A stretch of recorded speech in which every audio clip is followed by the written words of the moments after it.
হরে কৃষ্ণ, রাধে রাধে। দেখতে পাচ্ছেন বৃন্দাবনে হাজার হাজার বান্দর। তো এইখানে আমরা গিরিরাজের পাশে আছি, দেখতে পাচ্ছেন। তো বৃন্দাবনে লক্ষ লক্ষ বান্দর আছে।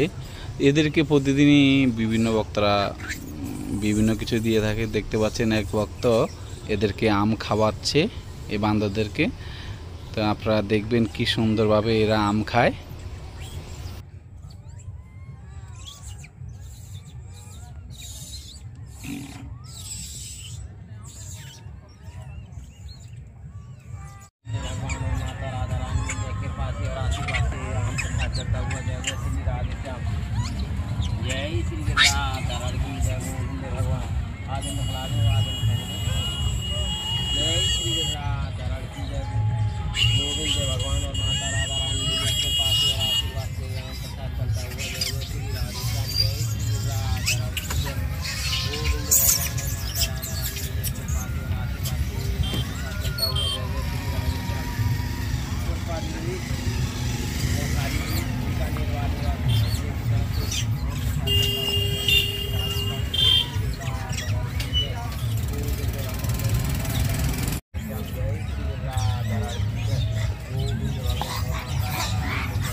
দেখতে পাচ্ছেন বান্দরের কি বুদ্ধি, ওরা মানুষের মতো করে জল খাচ্ছে।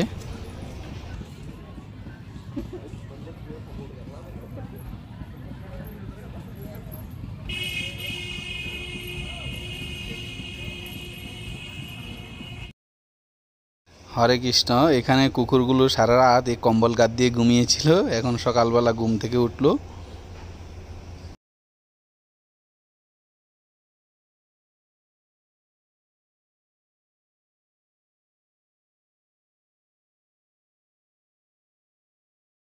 এখানে সাধু ঘুমিয়ে আছেন, আর ওনার মাথার উপরে একটা কুকুর শুয়ে আছে, পায়ের নিচে একটা কুকুর শুয়ে আছে। এবং দেখতে পাচ্ছেন এখানে সাধুরা বিছানা করে রেখেছে রাস্তার পাশে ঘুমানোর জন্য, আর কুকুর সবগুলো এসে এখানে শুয়ে পড়লো। আর এখানে সারিবদ্ধভাবে কিভাবে শুয়ে আছে।